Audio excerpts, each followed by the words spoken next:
Audacity still playing nothing. Oh, yeah, true. So content ID. So obviously, YouTube, in the 10 years that they've been around, they've had problems with people that go in and taking music or movies or other type of copywritten protected content and putting it up on their own channels and monetizing it and making money off of it. Yeah. Okay. Now, it is. I do agree with that as someone that's been an artist, and this guy's an artist himself too, that, you should get your bones for your creative work and so forth and so on. Yeah. Now, YouTube has this thing up with the algorithms. Everyone's probably heard about it with the algorithms. Like, the second you put up, like, say, a WWE Raw clip, okay, like, they know right then and there that it's a fucking from the WWE. Like, they can tell with the algorithms that just go through, and they know how to look for TV shows, commercials, anything. Now, I get that. I get it. You got to protect copyright material and people's stuff. Yeah. But when we did the episode 0x1 last week to try out just getting online with the cam, we played a Wizard Eye song, Stone Burner. Yeah. Now, what the guys did, and a lot of bands do this because they were set up on Bandcamp and iTunes and everything else like that. Yeah. So that once you go through that process, and a lot of times if you use like a distribution service, like a one-stop shop, yeah. What they'll do is they'll set you up on all the CD Babies, the Disco Rounds, and Bandcampies, and Band CDs, and iTunes, and that tunes, and all that stuff. So they handle all your platforms for you. They also set you up with the digital publishing. So that's stuff like Audiolam or Audiam or whatever it was. That Audiam, yeah. They were. I think they're a company that specifically goes out and all right, this band has a contract with us, YouTube, Facebook, blah, blah, blah. Here's their stuff so that your algorithm can capture it. Can go, hey, that's a copy of something that we have on record as copyrighted. So boom. The problem I have with Facebook and YouTube is, well, what if I have permission? That's what we were going to, because I have, now granted it's through a text message, but I have personal permission from Eric Kaplan, who is the guitar player, singer of that band, to go ahead and use it. He was like, dude, the band's broke up. Go ahead and use it. I don't care. Now, their last album was picked up by an independent label, a small regional label, and it's not that's not diminutive or derogatory of them. Who knows? And they set them up with this Audiam and all, and so forth and so on. I have no problem if you're going to mark the video for the monetization. So now that means the little banner ads that are going to pop up, the ones that usually come like on this part of the screen down here on the bottom for you, well, technically they don't get anything until someone actually clicks on that ad. I don't think they're going to actually run commercials. I don't think they're going to run actual skip this ad type commercials on it. But even if they did, I'm all about the bands getting a piece. Abso-fucking-lutely. However, YouTube, you can't, there's a way to do this where, and in fact, you could actually help out S-loads of independent media broadcasters such as us and the independent bands by just setting up percentages. Just set up percentages. On a 2-hour video that we shot, their track was 8 minutes long.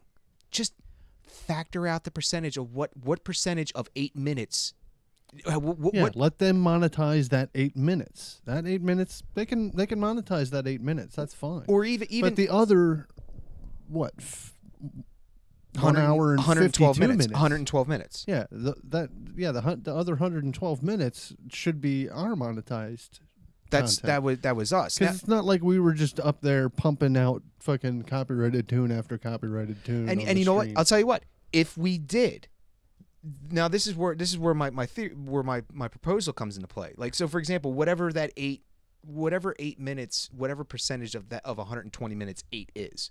In fact, you know what? Hey, where's my phone? Where's my cheap ass phone? Or get the calculator. Pull the calculator. Here it is. Here we go. I got it. I got it right here. I got it right here with my cheap ass old phone. So. Okay, so calculator, so you divide 8 by 120 minutes. Okay, so it's 6%. Give them 6% of all the ad revenue generated from that stream. Okay. Yeah. Now here be the opposite. Ready? An 8-minute John on a 60-minute video. So if we only did an hour, okay, it would be 13%.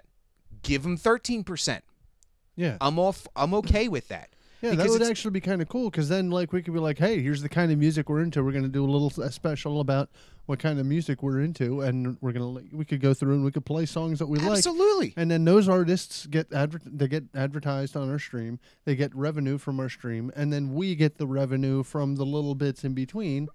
Because if you think about it too, like it's almost like I'm bringing the idea that we're kicking right now and that we're spitballing. Okay, this is bringing the radio industry into YouTube and the online streaming world, like in a nice and easy way too. Right, because the thing is, if you think about it, it would be in almost the same way how FM and AM radio operate with the royalties. Okay. Yeah. And I think because what they do is they pay the royalty fee and then they make their money back through advertising. Through straight up at like, hey, Dick's Sporting Goods and Bob's Discount Car Lot. You know what I'm saying? Yeah. Like through the sales office.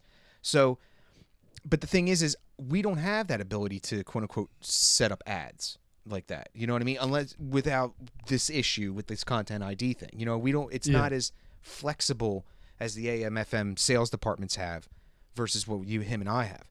Plus, also like because I mentioned royalties. Now, some people have said, well, just go get a royalty license. We're two assholes with microphones just starting the fuck out. Like, that's I'm gonna pay. I'm expensive. gonna start paying $500 a year just to play music on a channel that's like might get 1,000. I'd be lucky. And that would be only RAAA music, or BMI music, or SoundScan music, or ASCAP, or whoever of the 3 major houses that you purchase out of. Because if you want to play, you want to play Opeth, cool, but they may be ASCAP, but now you can't play Tool because they're BMI. Yeah. You know what I mean? You wanted to play Metallica? That can't. You got a BMI. They're ASCAP. Yeah. Vice versa, vis-a-vis, and vis-a-vis, vice versa.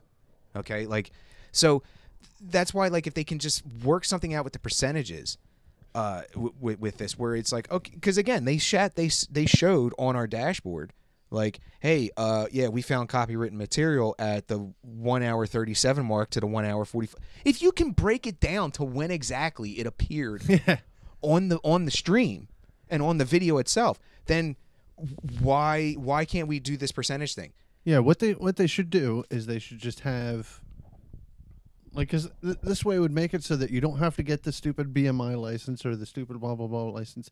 Just YouTube go, okay, this time mark to this time mark belongs to them, so we'll monetize it for them for that amount of time, and no matter what you play, YouTube would be able to go because they know all this shit anyway. They just go, oh, you played the Tech 9 track from the 52-minute mark to the 59-minute mark. Okay, well then that we'll monetize that, and then a Tech 9 ad go up to where you can buy his CDs. Yeah, the annotation. Like maybe there's an annotation where they just that little thing that pops up right there. Just hey. Buy Tech 9's latest album at iTunes or whatever. Right. And then actually they make money. Well, I would say that's going to be a double jeopardy on Tech 9 because if it's Tech 9's ad that pops up here down at the bottom, that would be Tech 9 paying for that space. Like it would, well, true. You know what I mean? Like if they were to do something with like the buttons that you see that people put at the top at the end of videos, if maybe they did something like that, if they allowed us to build cards. Like build a card that's what they call them in the editor. Yeah. If they allowed us to build a card that say, yo, hey, we're playing some Tech 9. Why don't you guys go bang, here it is. Or the system, the algorithm and the system automatically puts a card up. And we designate, hey, YouTube, we want all the cards to appear over this ugly ginger's face. Okay? Or, you know what I mean? Or in this spot right there. Right, like exactly. If this was how we were set up normally. Right. Like, boom. Hey, just pop it up there, right there. We got this big open space.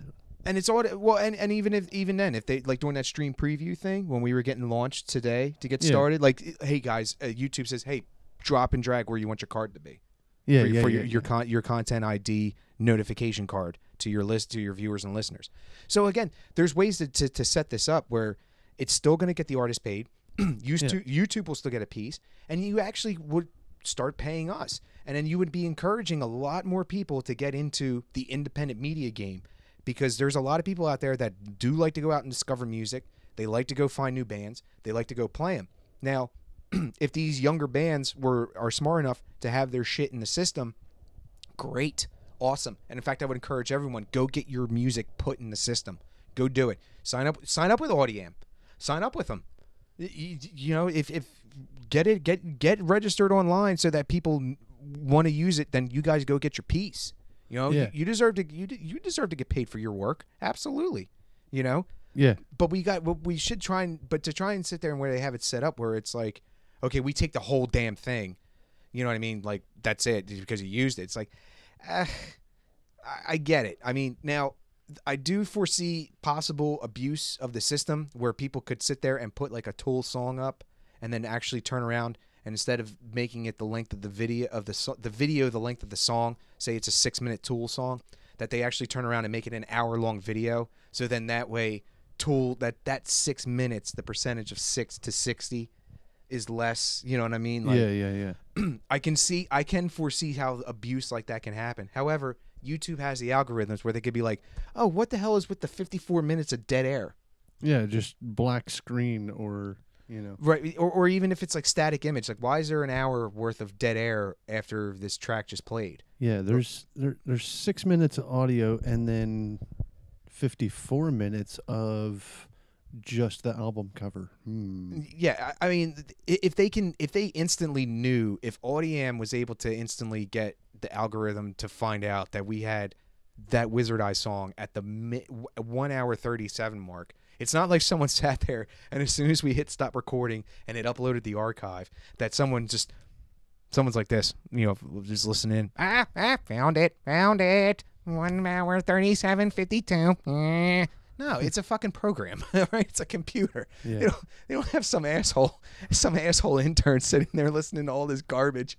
You know, like, yeah, could you imagine that though? There'd just be like this gigantic, like Amazon warehouse sized room filled with cubicles and guys. Hold on, wait.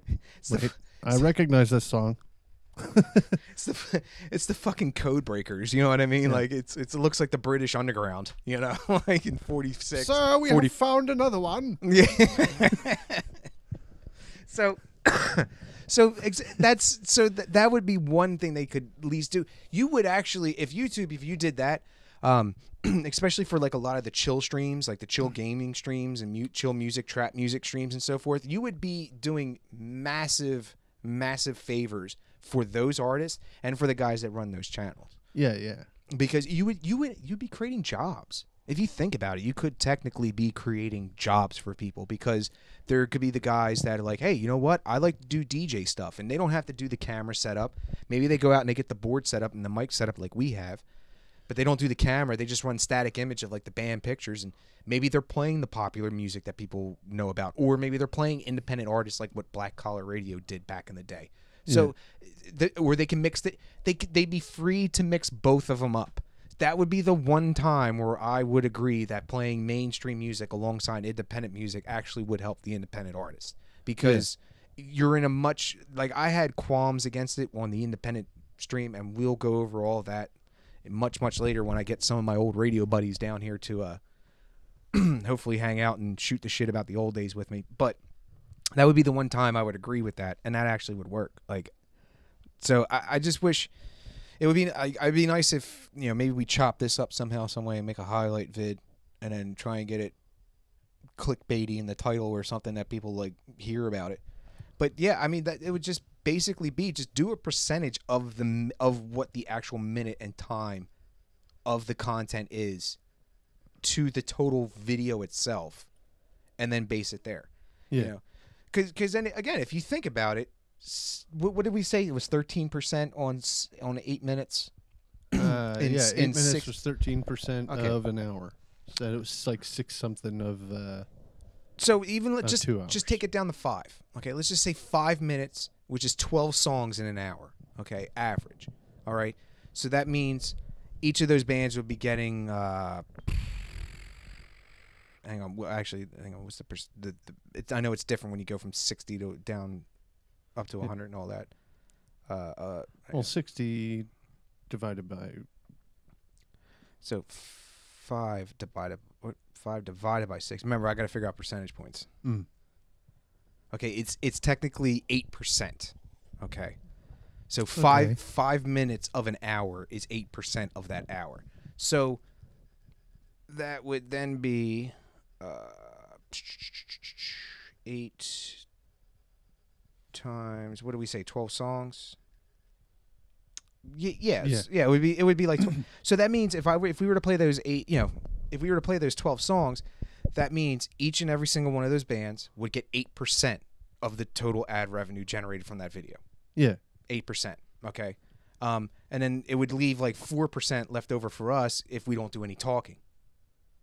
And so obviously you take music away. So if there's only, what do we say, 10 songs, okay? Yeah, that's leaves 80%. 80% that would be divvied up among them 10 artists, them 10 songs, Yeah. and then the other 20% is going to him and me. Yeah. That's like the most perfect royalty system like you could ever imagine. Yeah. And like I think people would be interested in content like that too because music television, MTV, isn't fucking what it used to be. Right. You can't just fucking like all these artists they put their music videos on YouTube and shit now. So like with those setup we have, like I could just we could go play one of them songs. Yeah, I could just literally just pop their fucking thing full screen, cut to it, play it, and almost the same way that we did this the break that we just took to go out and smoke some cigs. Which kids, by the way, don't smoke. Don't smoke. Seriously, don't smoke. Yeah. But the same way that we just did that, it was just like, hey, we just threw up a thing. I said, hey, here's this, blah blah blah blah blah. We hit a radio post, which like on our first try ever, we actually hit the fucking post. I mean, hey, how was that? Jesus Christ, beginner's luck.